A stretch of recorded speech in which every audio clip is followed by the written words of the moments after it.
Hello everyone, this is Professor Casey. Welcome back. Today we're discussing chapters 9 and 10 from Lord of the Flies. Okay, we're getting very close to the end now. We've only got a couple of chapters left after this. Okay, so we've gotten past the exposition and the rising action. We've arguably hit one climax, and we're about to hit a very big second climax here in these two chapters. Okay.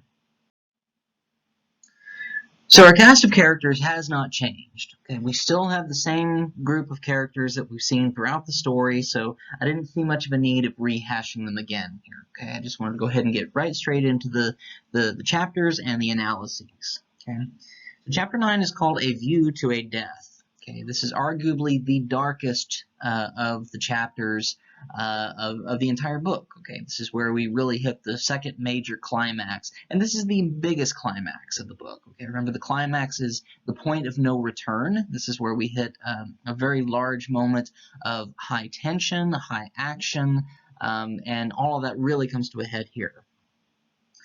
If you recall, at the end of chapter 8, remember Simon had his encounter in the jungle clearing with the Lord of the Flies. Okay, remember this is the severed pig's head that has been rotting for a while. It appears to be moving of its own volition because of all the flies that are moving around on its face. And Simon has this strange, almost supernatural encounter with it here, where it seems to open its mouth and speak to him. Okay. Tells him that it is the Lord of the Flies, that it is inherent in all human beings, and Simon can't really cope with it. Okay, he ends up becoming so overwhelmed by it that he ends up fainting. Okay, so this is in the immediate aftermath of that. Simon wakes up with a bloody nose. He has apparently fallen down on his face, and as he wakes up, he realizes that a storm is approaching. Okay? And he decides that he is going to continue up the side of the mountain where Sam and Eric were, where the signal fire was. Okay, and he's doing this specifically to try to fulfill what apparently could not have been done the day before. Okay, remember the other boys made it up the side of the mountain only after dark, and they claim to have seen the monster there. And Simon, throughout the entire story, has known deep down that this monster is an abstract thing. Okay, it's not really an objective monster that exists in a physical form somewhere, but it's really something that is kind of the savage nature or the animal-like nature inside of human beings. Okay, it's that darkness that exists in all of us. And so when Simon goes up there, he really is going up there to try to disprove what the other boys have seen. Okay, and when he does get up to the top of the mountain, it is still daytime. Okay, it's getting darker, the sun is beginning to set. But when he gets up there, he is the only boy who sees the parachutist. Okay, he actually sees the rotting body of the dead man who jumped out of the plane. Okay. And he realizes, he starts putting all the pieces together in his mind of everything that the other boys have seen. Okay, he realizes that Jack has seen what he wants to see and has begun to manipulate the other boys. He thinks that, well, you know, this is a point where he can actually take proof back with him to make sure that everybody knows what he's saying is true and they can come see for themselves. Okay, and so after he purges himself, okay, he gets very sick at the sight of a dead, rotting corpse, as most of us would. He ends up cutting the parachute free from the dead man, wraps it up in his arms, and runs back down the mountainside toward the camp. Okay, and he's running back toward Jack's camp specifically, okay, because Jack, remember, has got a much larger fire going in his camp. He's got a pig roasting, and most of the boys are down there. Okay. And so really, as the sun is setting, Simon is really just rushing toward the light. He sees the fire down there. Okay. Now, at Jack's camp, the feast is in full swing. Okay. Jack has got the pig roasting over the fire. The boys are all dancing around, having a good time. He is sitting above all the other boys on this kind of stone bench, almost like a king. Right? He's got kind of this throne set up, and he is got his face all painted up in tribal paint, and he's using the little ones as servants. Okay, he is, you know, having them bring him food and so forth, and he's just really in his element here. He's lording over everyone else. Okay, he's enjoying his authority and what he's accomplished. And Jack invites all the boys who are present, including Ralph and Piggy, who have shown up to this. Okay, all the boys are there at Jack's camp now. Jack invites all of them to join his tribe, okay, as if he is somehow in this massive amount of authority all of a sudden. Remember, Jack has been the outsider really for most of this book, and all of a sudden now the tide has turned. Okay, the tables have turned. Okay, and now Jack is on top. The storm is finally beginning to move in now. The rain starts to fall. And rather than accept Jack's invitation, Ralph actually speaks up and asks how they're going to end up building shelter here. Okay, are they going to, are they going to try to build something to protect themselves, to protect the food, the fire, and all that kind of stuff, right? Ralph is kind of challenging Jack a little bit here. Now, Jack completely ignores what Ralph says and actually decides he's going to put on a show, really, here. He's going to order a reenactment of the hunt. He's going to build a distraction, is really what it is. He doesn't have an answer for Ralph, and so he ends up distracting everybody else from Ralph's question. Okay, doesn't like his authority to be questioned, so he decides he's going to build a distraction here. So he orders a reenactment of the hunt to happen. Okay, and all of the boys end up joining in. The book says that they dance in several concentric circles around the fire. It's all the boys in the entire group now, 30, give or take, right? And they're dancing faster and faster and faster. They're getting worked up into this fever pitch of adrenaline and everything. They're all feeling this bloodlust together. Okay, all of their the juices are flowing, right? All of their emotions are heightened.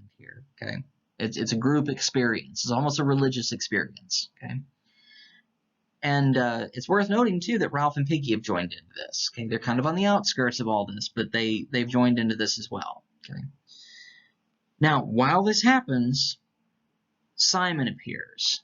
Okay, and he is just out of sight, just out of the corner, the edge of the firelight, okay? And when he comes running up the beach, he is carrying the parachute with him, and the parachute is billowing in his arms, just like the beast was on the mountaintop at night, okay? Just like the parachutist was. And as soon as the other boys see him running in the dark with this parachute, they don't recognize that it's him immediately, and immediately they all begin screaming that he is the beast. And unfortunately, again, this is the large climax of the story. All the boys in the group suddenly set upon Simon, and they tear him apart. And the book says that they don't really use any weapons. They literally tear him apart with their bare hands. Okay. And it's the most animalistic moment of the entire story. It's extremely dark, extremely violent, and extremely difficult to watch in any of the film versions. Okay, so if you do happen to watch it, be forewarned, this is the most violent scene in the entire film. Okay? And this, again, is the biggest climax of the entire story. Okay, Simon has now been officially murdered by the other boys. And the storm descends upon the boys as soon as this happens. Okay, a massive amount of chaos ensues here. Okay, the storm begins whipping up the wind, the rain. The sea begins to crash in on them, and while the storm is going on, most of the other boys are kind of lost in the confusion and the darkness, and Simon's body gets washed out to sea, and it's gone.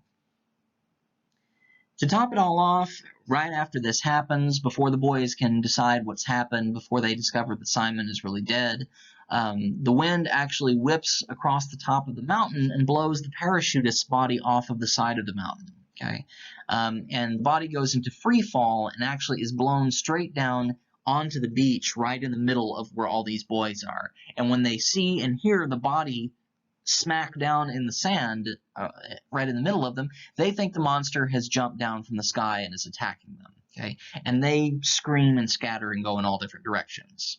Okay, and that's the end of this chapter.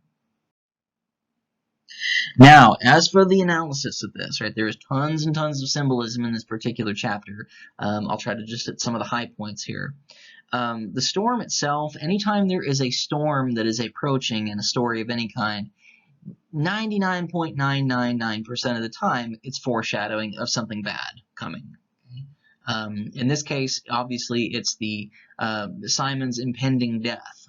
right, and the chaos that goes with it, okay, because this is not a simple murder where somebody walks up and stabs him, okay. These boys are violently killing him with their bare hands. I believe the story even says they rip him apart with their teeth, okay. It's very much like being mauled to death by a group of animals.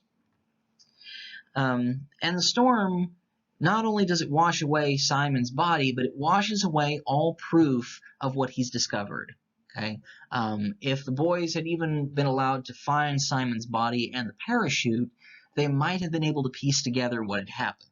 Okay, they might have been able to have some kind of critical thinking and realize that that this was a dead person on top of the mountain, and that this parachute actually belonged to someone else. Okay, and that he was trying to tell them something.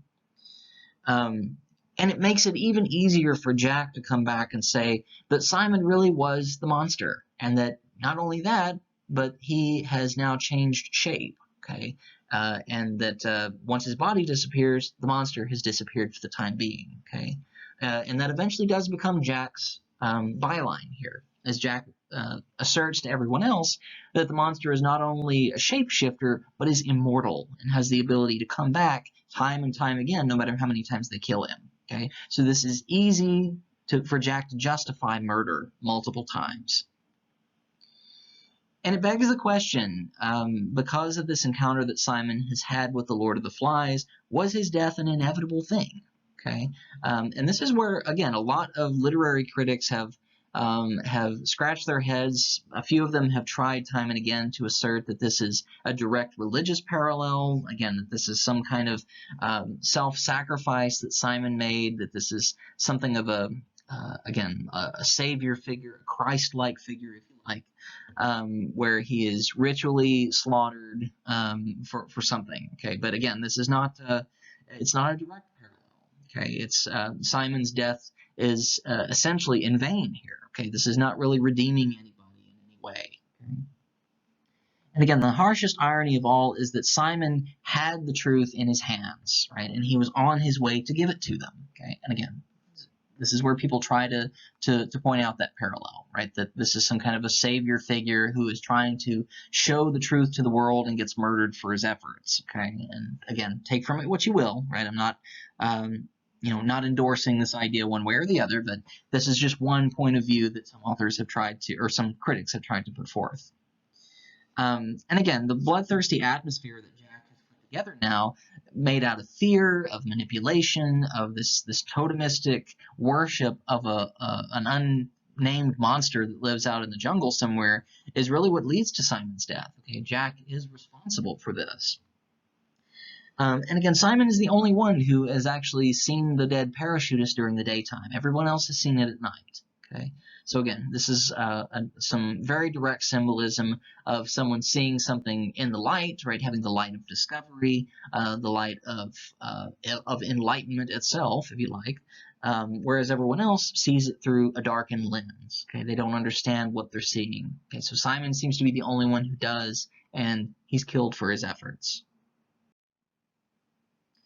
Now, chapter 10, again, very next day, right in the immediate aftermath of what we've seen. Okay, Ralph is completely devastated by what has happened here. Okay, he knows that Simon, he's one of the only boys who does realize that this was in fact Simon. Okay, some of the boys scatter and they run before they can even tell that this was Simon who was killed. Ralph seems to be one of the only ones, though, with the consciousness, right, to be in the moment and to look down and recognize his friend. And he feels immensely responsible for getting involved in this. Okay, he's already been swept up in this hunting reenactment before, and he already felt alienated by it the first time. So if you look back, right, in retrospect, that could be a lot of foreshadowing for what Ralph feels now. Okay, first time around, he could have stopped. He could have said, no, I'm not going to do this again. He might have been able to prevent Simon's death, but we don't know. Okay? And he is the one who uses the word murder.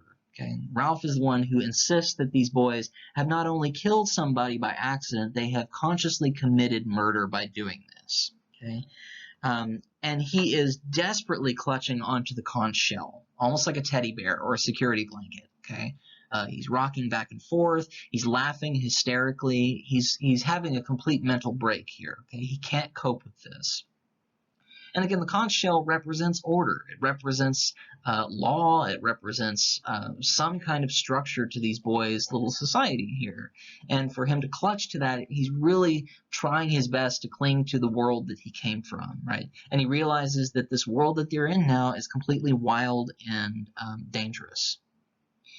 Piggy, in the meantime, is in complete denial about this. Okay, Piggy recognizes that Simon was the one who was killed, but he tries to absolve himself and Ralph of any responsibility. Okay, he says that this was nothing but an accident. They had no way of knowing. Right? He doesn't accept anything, any emotional burden here. Okay, Piggy just tries to explain it away and tries to completely rationalize it. The only other boys who were left with Ralph and Piggy's group are the twins, Sam and Eric, and a few other little boys. Okay, they're the only ones who have remained loyal to Ralph in the midst of all this. And all the other boys are very firmly allied with Jack at Castle Rock. Okay, and Castle Rock, if you recall back from the previous slideshow that we had, there's a little map of the island that someone has drawn up, and Castle Rock is kind of this little promontory, right? This rocky promontory that juts out over the ocean, and it looks kind of like a castle, right? It's just essentially spires of rock where these boys are able to kind of live in kind of almost like a fortified little fortress. Okay. Jack, meanwhile, has told his group that Simon was in fact the Beast, okay, in a shape-shifting form, and that now the Beast could potentially be anywhere and anyone. Okay, so this really cements this idea of a society based in fear. Okay, Jack could very easily have the boys turn on anybody in the group and kill them, and say that that is the Beast. Okay.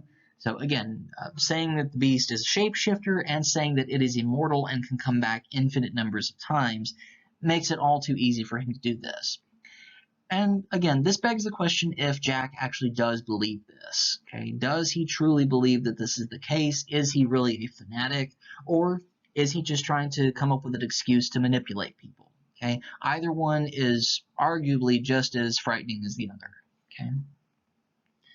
So he says that the other boys in his tribe need to guard against the beast. They need to be able to obtain fire. And this leads us into the last bit of what happens here. Okay. Later that night, after basically an entire day of Ralph and Piggy going back and forth, Ralph falling apart in front of Piggy's eyes, the boys fall asleep. They are plagued by nightmares, and they're only wakened at one point in the night because Jack and a group of his hunters have organized a raiding party and have come in and basically beat Ralph and Piggy senseless. They pummel them with their fists, with spears. They don't kill anybody, but they beat them within an inch of their lives. And Ralph, of course, is feeling like the victim here. He feels like, why didn't they just ask for fire, for what they needed? Why did they have to attack us? And Piggy realizes why, and it's because Jack and his group have stolen the glasses. If you recall, the glasses are the ability, the means to make fire. Okay, so now Jack and his group have all of the authority, all of the power, all of the resources they need to continue on their own. Okay. And Piggy and Ralph are now complete outsiders and are powerless. Okay, so the shift in power is now very firmly given over to Jack. And Jack is in complete control of the island now. Okay, and the Beast is again kind of the ram head here for what he can use. Okay, it's his tool to manipulate everybody. Okay, he can have them do whatever he wants them to do as long as he tells them that the Beast could hurt them otherwise, and that he's the only one who stands in the way. Okay, so he's using it as a tool of fear and as something for them to worship at the exact same time. And Jack openly declares that Ralph is, quote, an enemy of the tribe. Okay, this is very similar to a lot of early religious groups in the ancient world, and even in modern day, we see religious groups condemning one another, saying that this is an enemy of our group, this is an enemy of our group, etc. And it's so again, Jack is very much taken on not only the role of a chief, but also almost a religious leader here. Okay, he's become a religious fanatic of a religion that he's built up on his own. And again, the two symbols of the conch shell and Piggy's glasses have lost their power as symbols. Okay, the conch in particular has no power anymore. Okay, Ralph is just clinging to it. It's almost like a dead thing now. It has no life in it whatsoever. Okay, if he tried to blow it and bring the boys back together, he wouldn't be able to. And so Piggy's glasses are really the only thing that have power here, and that is that they are a tool and nothing else. Okay, even if the glasses are gone, the boys might still be able to build fire somehow, but we may never know. And the boys in the story are now beginning to show their true selves after Simon's death has occurred. Okay, when they're confronted with the reality that Simon has been killed by them, by their own hands, then we start to see their true selves here. Okay, Ralph, of course, as we've said, is completely devastated by this, mentally, emotionally. Simon was his friend. Okay, and Ralph is really one of the only boys who seems to retain any sense of empathy here. Okay, he's the only real lifeline to the civilized world. Piggy feels a certain sense of remorse, but not a whole lot of emotion behind it. Okay, he tries to rationalize it, deny that they have any responsibility for it. He just tries to explain it away as an accident. Okay, that's his only way of coping with it, is to avoid it. And again, Jack doesn't accept responsibility. He doesn't accept any emotional burden from it. He has no remorse whatsoever, and basically uses it as a tool to further his own lack of morality here. Okay, so this is a very, very bad situation, as you can tell. Okay, we have someone who has been kind of the light of the group, and now they are completely extinguished. Okay, so the boys' sense of moral order has now been firmly extinguished. Okay, their sense of empathy, their sense of togetherness, and the figure of Simon has been totally snuffed out now. Okay, so now we're only left with 2 chapters in the book. Okay, and from this point forward, we're now in the midst of the falling action, hurtling toward the conclusion. Okay, so head on over to the discussion board, and we'll talk a little bit more about it. Okay.